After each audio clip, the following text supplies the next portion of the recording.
Innalillahi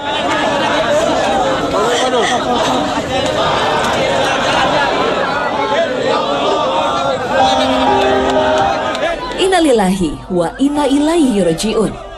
Telah berpulang Ustadz Jeffrey Al-Bukhari. Pria yang lebih dikenal sebagai pendakwah ini akhirnya berpulang ke rahmatullah pada hari Jumat dini hari yang lalu. Kepergian Ustadz Jeffrey Al-Bukhari yang lebih dikenal dengan UJ sejatinya merupakan kehilangan besar bagi umat muslim Indonesia. Bagaimana tidak? Telah lebih dari 1 dekade, rahimahullah UJ aktif mensyiarkan ajaran tauhid dan memberi petuah bijak bagi kaum muslim. Aktivitas dakwah UJ tak pelak lagi mampu menggiring umat muslim, terutama kaum muda untuk mendekatkan kepada nilai-nilai Islami. Gaya dakwah UJ, terutama ketika tampil di media televisi, tak pelak lagi memiliki ciri khas sendiri sehingga selalu dinanti. Tak hanya itu, khutbah dan tausiah UJ pada akhirnya membuat sifat Islam sebagai rahmat semesta alam semakin tegas. Pantaslah jika pada akhirnya kita menganggap almarhum UJ sebagai salah satu pembela panji Islam, sekaligus sesosok muslim yang sukses menjalani kehidupan di dunia. Insya Allah. Kita sebagai umat muslim pada akhirnya hanya bisa mengikhlaskan kepergian almarhum. Dan yang boleh dilewatkan adalah doa kita agar rahimullah mendapatkan tempat yang mulia sesuai dengan amalan ibadahnya selama menjalani kehidupan yang fana. Amin ya Rabbal Alamin. وَمَنْ يَأْتِهِ مُؤْمِنًا قَدْ عَمِلَ الصَّالِحَاتِ فَأُولَئِكَ لَهُمُ الدَّرَجَاتُ الْعُلَى. Meninggalnya UJ seakan menambah panjang daftar para ulama dan pemuka agama yang mendahului kita. Ustadz Jeffrey Al-Bukhari pada akhirnya menyusul Kiai Haji Zainuddin MZ, Kiai Haji Abdurrahman Wahid, dan Kiai Haji Abdullah Fakih. Kepergian para ulama dan pembesar agama tersebut seharusnya mengingatkan kita akan datangnya kematian. Allah Subhanahu wa Ta'ala Sang Maha Besar, lagi Maha Kuasa, telah memfirmankan akan kepastian datangnya kematian dalam surat Al-Jumu'ah ayat ke-8. قل إن الموت الذي تفرون منه فإنه ملاقيكم ثم تردون إلى عالم الغيب والشهادة فينبئكم بما كنتم تعملون.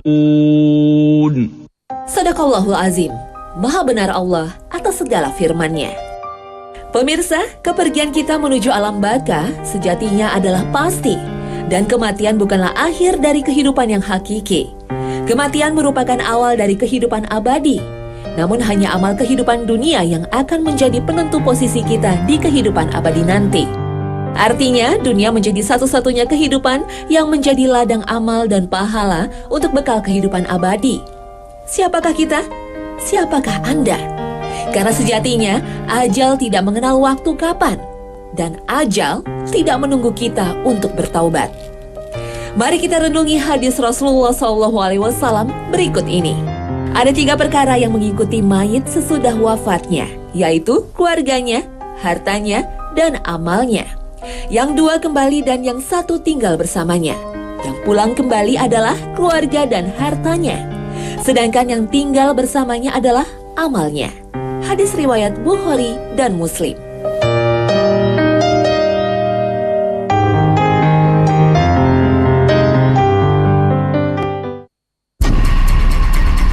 Assalamualaikum warahmatullahi wabarakatuh. Selamat pagi pemirsa Trans 7. Hasanah Ensiklopedia Islam Dunia pagi ini kembali hadir ke hadapan Anda untuk berbagi wawasan keislaman dan saling berwasiat dalam kebajikan. Ajal pasti menjemput kita, dimanapun kita berada, jika waktunya sudah tiba. وَلِكُلِّ أُمَّةٍ أَجَلٌ فَإِذَا جَاءَ أَجَلُهُمْ لَا يَسْتَأْخِرُونَ سَاعَةً وَلَا يَسْتَقْدِمُونَ. Ajal secara bahasa artinya terlambat atau tertunda. Makna lainnya adalah jangka waktu yang ditetapkan untuk sesuatu atau perbuatan. Dalam Al-Quran ada sekitar 55 kali kata ajal dan bentukannya disebutkan. Ajal berarti berakhirnya usia kehidupan manusia di dunia. Semua makhluk yang bernyawa akan mengalami kematian. Sebagaimana firman Allah Subhanahu wa Ta'ala dalam surah Ali Imran ayat 145. Sesuatu yang bernyawa tidak akan mati, melainkan dengan izin Allah sebagai ketetapan yang telah ditentukan waktunya. Dalam surat lain, Allah Azza wa Jalla menegaskan di mana saja kalian berada, kematian akan menjemput kalian, kendati kalian berada dalam benteng yang tinggi lagi kokoh. Surah An-Nisa ayat 78. Namun Rasulullah SAW pernah bersabda, siapa saja yang suka dilapangkan rezekinya dan ditambah umurnya, hendaknya ia bersilaturahmi. Hadis ini seolah-olah bertentangan dengan ayat yang menegaskan ajal tidak bisa ditunda. Para ulama berpendapat, pertambahan umur yang dimaksud dalam hadis ini bukan untuk menunda ajal, tapi berupa keberkahan umur hingga jejak amal solehnya akan dikenang terus dan mendatangkan banyak manfaat meskipun telah wafat. Abu Darda menuturkan Rasulullah pernah bersabda, seperti yang dikutip dalam tafsir Ibnu Katsir, sesungguhnya Allah tidak akan mengakhirkan kematian seseorang jika telah datang ajalnya. Sesungguhnya bertambahnya umur itu dengan keturunan saleh yang Allah karuniakan kepada seorang hamba. Lalu mereka mendoakannya sesudah kematiannya sehingga doa mereka menyusulinya di kuburnya. Itulah pertambahan umur. Hadis riwayat Ibnu Abi Hatim. Lihatlah, orang yang memperbanyak silaturahmi saat meninggal, begitu banyak orang yang mensolatkannya dan mendoakannya serta mengantarkannya ke liang lahat. Rasulullah bersabda yang diriwayatkan dari Ibnu Abbas radhiyallahu anhu, tidaklah seorang muslim meninggal kemudian sebanyak 40 orang menyolatkannya. Mereka tidak menyekutukan Allah sedikit pun. Niscaya Allah akan menerima permohonan ampunan mereka untuknya. Hadis riwayat Muslim.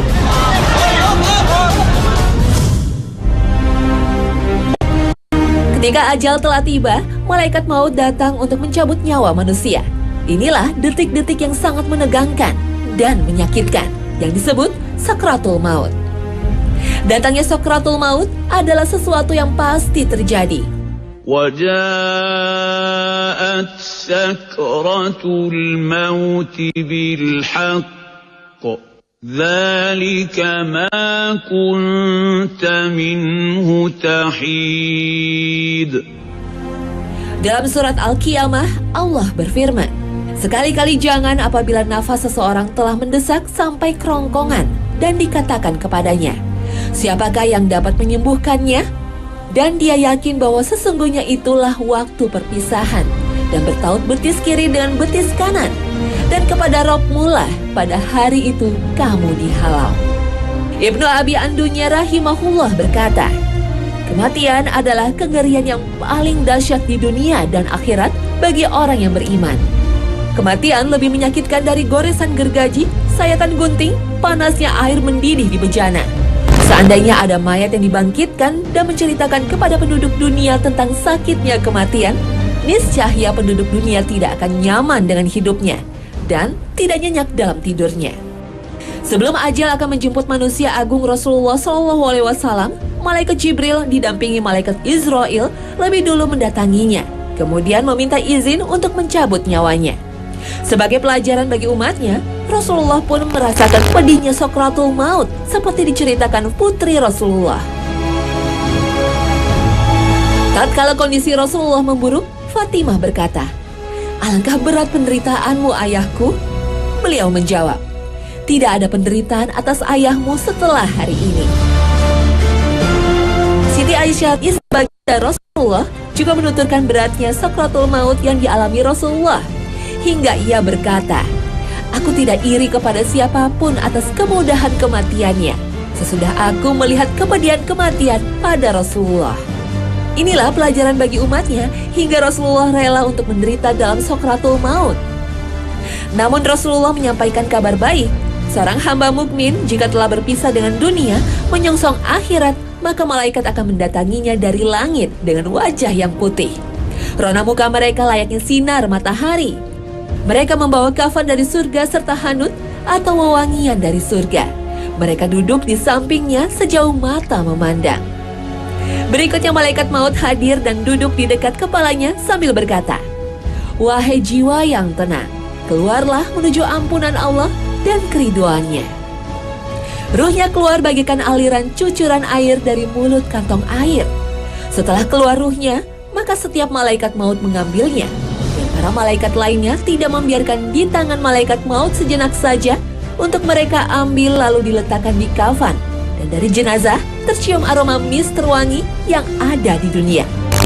Inilah Sakratul Maut yang dialami oleh orang-orang yang istiqomah dalam keimanan dan kesalehannya.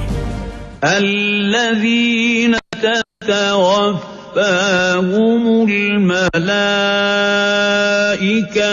طيبين يقولون سلام عليكم ادخلوا الجنة بما كنتم تعملون. Dalam catatan sejarah, berbagai kisah Sakratul Maut penuh rahmat dialami oleh orang-orang saleh. Imam Al-Ghazali sebelum wafat sempat menunaikan sholat lebih dulu. Saat posisi tidur dengan kedua tangan di dada serta menghadap ke kiblat, malaikat maut pun datang mencabut nyawanya. Berbagai kisah lainnya juga menjadi teladan bagi kita. Orang-orang soleh wafat saat bersujud, membaca Al-Quran, atau ada juga yang tengah berdakwah. Jejak amal soleh yang mereka tinggalkan terus membekas. Sebagai bukti cinta, ribuan orang melayat dan menghadiahinya dengan sholat jenazah. Subhanallah, alangkah indahnya ajal menjemput mereka. Tapi kabar buruknya, Sakratul Maut yang dialami orang-orang kafir begitu dahsyat penderitaannya. ولو ترى إذ الظالمون في غمرات الموت والملائكة باسطوا أيديهم أخرجوا أنفسكم اليوم تجزون عذاب الهون بما كنتم تقولون على الله غير الحق وكنتم عن آياته تستكبرون. Alangkah dahsyatnya sekiranya kamu melihat saat orang-orang zalim dalam tekanan Sakratul Maut, sedangkan para malaikat memukul dengan tangannya sambil berkata, "Keluarlah nyawamu." Di hari ini, kamu dibalas dengan siksaan yang sangat menghinakan, karena kamu selalu mengatakan terhadap Allah yang tidak benar, dan karena kamu selalu menyombongkan diri terhadap ayat-ayatnya. Rasulullah bersabda, sesungguhnya hamba yang kafir jika akan berpisah dengan dunia menyongsong akhirat, maka malaikat-malaikat yang kasar akan turun dari langit dengan wajah yang buruk. Mereka duduk sepanjang mata memandang, kemudian malaikat maut hadir dan duduk di atas kepalanya dan berkata, "Wahai jiwa yang keji, keluarlah engkau menuju kemurkaan Allah dan kemarahannya." Maka ia mencabut ruhnya layaknya mencabut safut atau penggerek besi bermata banyak terbuat dari bulu wol basah. Apabila kematian menjemput mereka, maka mereka berkata, "Ya Rob, kembalikan aku ke dunia, agar aku berbuat amal soleh terhadap yang telah aku tinggalkan." Tapi keinginan mereka sudah terlambat, permohonannya sia-sia, tak mungkin dikabulkan Allah.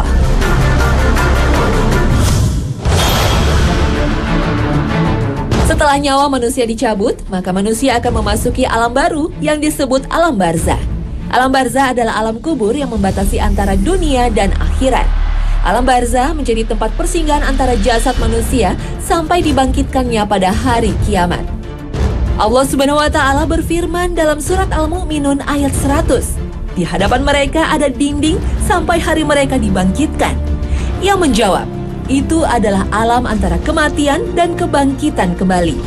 Saat di alam barzah inilah manusia sudah mengetahui bagaimana nasibnya pada hari akhir. Apakah akan menjadi penghuni surga atau neraka? Jika ia penghuni surga, pintu surga sudah dibukakan dan hawa surga akan dirasakannya setiap pagi dan sore. Sebaliknya, jika menjadi penghuni neraka, pintu neraka sudah dibukakan dan ia akan merasakan hawa panas neraka setiap pagi dan sore. Dalam sebuah hadis yang panjang yang diriwayatkan Imam Ahmad dari Al-Bara bin Azib, seorang mukmin saat wafat disambut ceria oleh malaikat dengan membawa kain kafan dari surga. Kemudian datanglah malaikat maut duduk di atas kepalanya dan memerintahkan ruh yang baik untuk keluar dari jasadnya. Lalu disambut oleh malaikat dan ditempatkan di kain kafan surga dan diangkat ke langit. Penduduk langit dari kalangan malaikat menyambutnya sampai di langit terakhir bertemu Allah. Kemudian Allah memerintahkan pada malaikat untuk mencatat kitab hambanya di dalam Iliyin dan dikembalikan ruhnya ke alam barzah. Setelah dikembalikan lagi ruh itu ke jasadnya, datanglah dua malaikat Munkar dan Nakhir yang akan bertanya kepada sang mayat. Dalam sebuah hadis yang diriwayatkan Bukhari Muslim dari Al-Bara bin Azib, ketika seorang mayit telah selesai dikuburkan dan dihadapkan pada alam akhirat, maka akan datang padanya dua malaikat, yaitu malaikat Munkar dan Nakhir, yang akan bertanya kepada sang mayit 3 pertanyaan. Pertanyaan pertama, Man Rabbuka? Siapakah Tuhanmu? Pertanyaan kedua, Wa ma dinuka? Apa agamamu? Dan ketiga, siapakah orang yang telah diutus di antara kalian?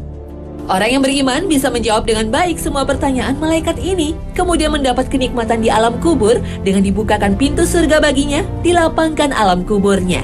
Sang mayit akan mendapat teman yang baik dengan wajah yang baik, pakaian yang baik, dengan aroma yang baik. Keadaan ini berbeda dengan orang yang tidak beriman. Ia akan merasakan pedihnya siksa kubur.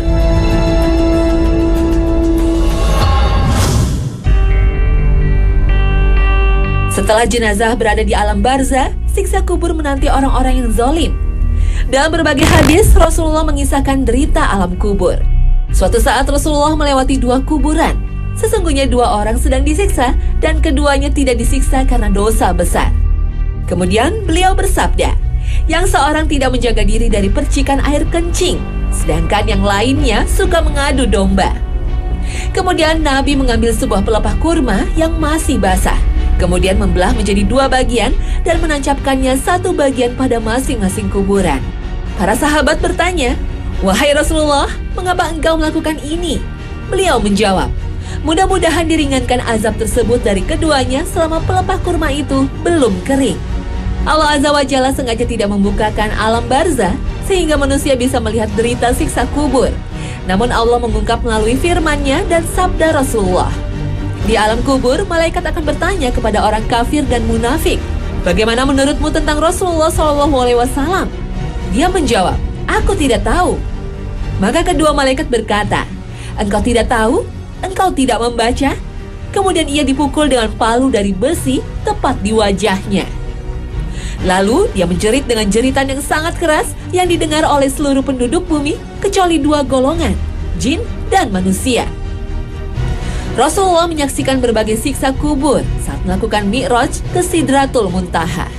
Rasulullah bertanya kepada malaikat Jibril dan Mikail, seperti banyak diulas dalam berbagai hadis sahih. Inilah beberapa siksaan yang dijelaskan oleh malaikat Jibril. Orang yang disiksa dengan dirobek mulutnya adalah seorang yang senang berdusta. Orang yang kepalanya dipecahkan adalah orang yang telah belajar Al-Quran tapi tidak mengamalkannya. Orang yang disiksa dalam bejana api adalah seorang penzina, dan orang yang berada di sungai darah, mereka yang biasa makan harta hasil riba. Dalam hadis lain, Rasulullah menyaksikan kaum yang memiliki kuku dari tembaga, kemudian mereka mencabik-cabik wajah dan dadanya sendiri. Mereka rupanya orang yang suka ghibah atau menjelekan orang lain dan menjatuhkan kehormatannya. Sementara ada wanita yang payudaranya dirobek-robek ular. Rupanya mereka adalah wanita yang tidak mau menyusui anaknya sendiri kecuali karena alasan syar'i. Nauzubillah min zalik.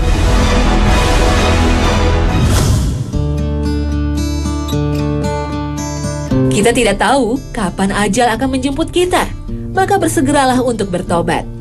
Dalam sebuah hadis qudsi, Allah berfirman, "Wahai anak Adam, selama engkau masih berdoa kepadaku dan berharap kepadaku, aku ampuni engkau apapun yang datang darimu dan aku tidak peduli. Wahai anak Adam, walaupun dosa-dosamu mencapai batas langit, kemudian engkau meminta ampun kepadaku, aku akan ampuni engkau dan aku tidak peduli. Wahai anak Adam, jika engkau mendatangiku dengan sepenuh bumi dosa dan engkau tidak menyekutukanku, maka aku akan menemuimu dengan sepenuh itu pula ampunan. Hadis riwayat Tirmizi. Inilah kasih sayang Allah kepada hamba-hambanya yang mau bertobat. Namun ingatlah, pintu taubat akan tertutup sebagaimana sabda Rasulullah. Sesungguhnya Allah menerima taubat seorang hamba selama nyawa belum berada di kerongkongannya. Hadis riwayat Tirmizi. Dalam hadis riwayat Muslim, Rasulullah bersabda, barang siapa bertaubat sebelum matahari terbit dari barat, niscaya Allah menerima taubatnya. Jika pintu taubat telah tertutup, maka permohonan ampunan dan penyesalan tidak ada gunanya. Ingatlah kisah Fir'aun yang mengaku beriman kepada Tuhan Nabi Musa alaihissalam saat sudah tak berdaya dan tenggelam dalam lautan. Namun Allah tidak menerima taubat Fir'aun.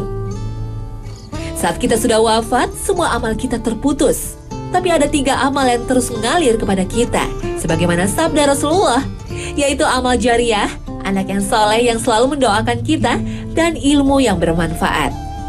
Karena itulah, orang tua kita atau kerabat kita yang telah wafat, mereka begitu mengharapkan doa-doa kita. Rasulullah mengajarkan sebuah doa setelah sholat jenazah sebagai permohonan ampun untuk mereka. Ya Allah, ampunilah dosanya, sayangilah dia, maafkanlah dia, sehatkanlah dia, muliakanlah tempat tinggalnya, luaskanlah kuburannya, mandikanlah dia dengan air es dan air embun. Bersihkanlah dari segala kesalahan sebagaimana kain putih bersih dari kotoran. Gantikanlah untuknya tempat tinggal yang lebih baik dari tempat tinggalnya, keluarga yang lebih baik dari keluarganya, pasangan yang lebih baik dari pasangannya, dan peliharalah dia dari siksa kubur dan siksa neraka. Semoga Allah Subhanahu wa Ta'ala menganugerahkan kita wafat dengan husnul khotimah. Amin Allahumma amin. Nah pemirsa, semoga kisah tentang ajal dan alam barzah makin menyadarkan kita hidup di dunia hanya sementara. Kita semuanya akan mati. Lalu bekal apa yang sudah kita persiapkan untuk menuju hari akhir yang abadi? Terima kasih atas kebersamaan Anda. Wassalamualaikum warahmatullahi wabarakatuh.